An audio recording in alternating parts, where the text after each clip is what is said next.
Hey there, and welcome to the Windsor Star News Cafe. I'm Dylan Christie. And I'm Don McArthur. And there's some excitement, Dylan, over at Caesars Windsor this morning as superheroes, including Kristy from CTV, rappelled down the side of the building. Yeah, it was exciting stuff. It was the first time they had this here in Windsor. In order to rappel, you had to be 19 years of older and raise at least $1,500. And then you got to kind of summon the courage and descend 374 feet, or 27, I believe it's 27 stories, outside Caesars Augustus Tower. So it's some pretty scary stuff. I think I saw pictures of Kristy. She even went upside down for part of it. Yeah, well, she does that, right? She's into that whole acrobatic thing. Yeah, but Windstar Janice, he was over there taking pictures and video. We're going to roll some quick raw footage for you right now. You see Spider-Man in his suit getting ready, and you see people rappelling down the sides. Some incredible, we're going to have a nicer video later, but, pretty crazy stuff. What a cool idea. Like, there's a whole bunch of like charity 5Ks, which are really fun as well, but this is something that's completely different, completely off the wall, and pretty fun. Yeah, exactly, and it's for Easter seals. That's right. Yeah, so the Easter Seals drop zone, and yeah, they've been having this across the country since 2005. They've had over some 6,000 superheroes come out and raise money for this, and they've raised over $6 million. Okay, cool. So check back later for a full gallery and video. And speaking of cool videos, we're going to roll a great clip for you now of the Costa Concordia being uprighted off the coast of Tuscany. This is consistently this cruise ship story. Whenever we even post anything to do with this story, #1 with the bullet. Our readers love stories about the Costa Concordia. Yeah, it's a massive engineering feat. It took 19 hours and over $827 million in order to write this. It's a process called parbuckling. That's pretty impressive. But yeah, the video itself, like, it really kind of says it all. It was incredible. They had to affix these containers to the outside of the ship, fill it with water, and then eventually just kind of tow it around. Once it was uprighted, they're going to fill it with air, which will raise the entire ship, and then in the spring, they have to repair it so they can actually tow it.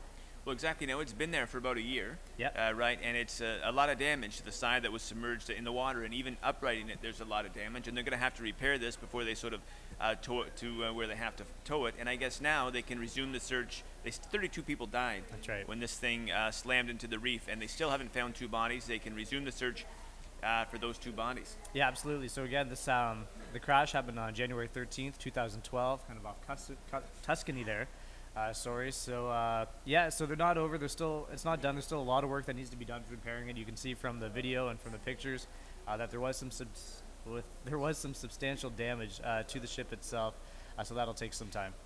Exactly. Now remember, this is an ongoing story too, because the captain, he's still on trial. This guy, he abandoned ship, and even a school child knows the captain goes down with the ship. Well, the Coast Guard actually ordered him back on board, and he refused. Yeah, he didn't. So he's on trial, and I mean, he's already lost in the court of public opinion.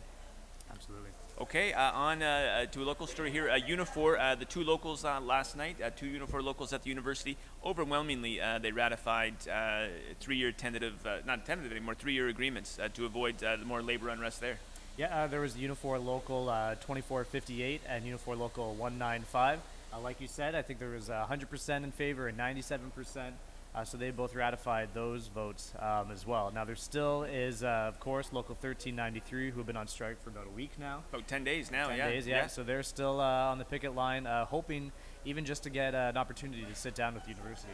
Well, exactly, because there's another CUPE local, right, that's facing a strike deadline at the University of Monday. I believe this is CUPE 1001. Yep.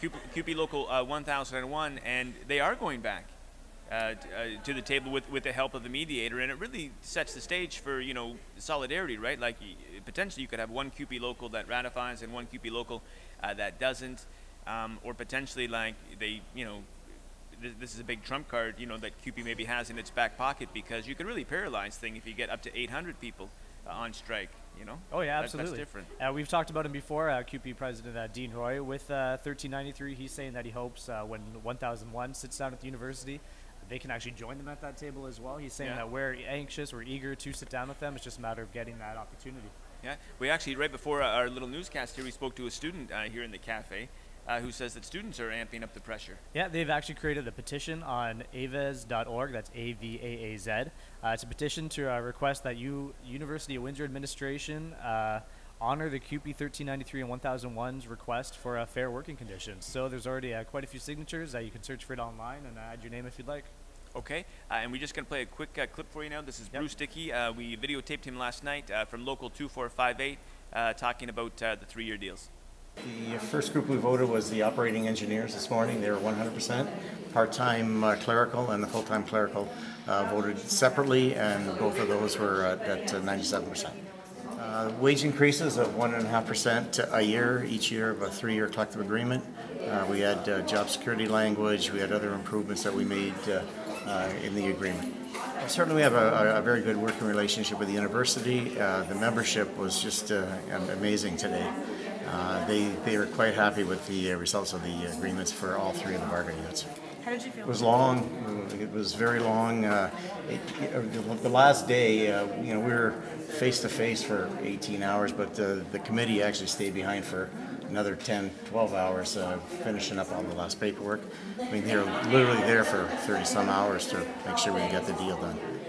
You never know what the numbers will be, but certainly we're quite pleased with the results. They've got a lot of support for their committee, and we're quite proud of that. I know you can't. Okay, we're back, and let me tell you, you do not want to be driving a burnt orange Pontiac Grand Am with a license plate beginning with the letters BH. Yeah, it could be a Grand Prix as well. With young 22-year-old Windsor skateboarder was actually traveling near the intersection of the 6th concession and where's the other street? When he Ward 9 there for sure, out by the airport. Oh, out near the airport. When he saw 2 cars coming towards him northbound. The first one actually stopped at the stop sign. So after that one drove through, the skateboarder proceeded to cross, but this burnt orange Grand Prix or Grand Am continued, actually hit him. He ended up breaking his leg and has quite a few abrasions to his abdomen, I think. Cuts and abrasions, and he was taken to hospital. So he's okay now. But like you said, the driver fled the scene. The car is described as burnt orange Pontiac Grand Am or Grand Prix. It has tinted windows and a license plate that begins with BH. Yeah, exactly. Pretty specific, good description. Someone out there has to know the car. Well, exactly. So anyway, it was 6th Concession and Holborn Street. Yeah, September 10th at 11:30 p.m. And the beautiful thing about this, man, it's everywhere right now because on the bottom of the post, and on Facebook, like people, all they say is shared, posted to Facebook. So this thing is going and the guy like with the burnt orange Grand Am is getting smaller and smaller and smaller, socked away in a garage somewhere. But man, you don't flee the scene after you hit somebody. No, so definitely not. You deserve what you get. No, for sure. So if you have any information about this car or about this suspect, call Windsor Police at 519-255-6700, extension 4211, or anonymously to Crime Stoppers at 258-TIPS. Okay, a crazy story, man, in today's paper that you just can't help but laugh at the absurdity of it all. Ontario's top court actually had to spend sort of taxpayer dollars and weigh in on a case of a guy who got drunk at lunch, totaled the company car, and then complained about being wrongfully dismissed. Yeah, it's pretty incredible. This happened in April 2007, the accident itself. He was driving back in a company truck that he wasn't actually even authorized to be in. He was leaving, I think it was the Honda plant in Alliston. Yeah. He jumped in the pickup truck. He worked for an automotive parts place. He came back, had stopped for lunch, says he pounded 4 beers in about an hour. And that's enough. No, that's a lot. Yeah, in an hour, that's a short amount of time to do it. So after lunch, he lost control of the truck, went off the road and rolled over, completely demolishing the truck. Naturally, the employer thought it would be a good idea to fire him, that this was a fireable offense, but he took this to the top. Yeah, no, he took it to the top. He sued for, the Stones on this guy, to sue for wrongful dismissal. Yeah. The lower court, they said no, they were allowed to fire you, and again, and then he actually appealed that, challenged that, all the way to top court, which is kind of instructive. It is really hard to sort of fire people. I mean, if you can't fire someone for pounding back 4 beers and totaling the company car, and he did then plead, what can you? He pleaded guilty to drunk driving. Yeah, as well, yeah, exactly. There was no doubt he was in the wrong here, and pleaded guilty to video bombed again here on the WinStar News Cafe. It's not always Marty Beneteau. No, I love it. The boss. This is part of the charm here. We're soon we will be live. Yeah. So, anyways, the man who was fired, he claimed that he had a clean record up until this point. Just the one bad instance, drunk driving plea wasn't bad enough. But no, the company was actually he was awarded $28,000. He had to pay a lot of money. It cost the company. And the court also ordered him to pay a further $11,000 to the company. But you hear stories about this a lot. If somebody gets sort of pinched for drinking and driving, or they show up drunk for work, they say, "Hey, I have a problem."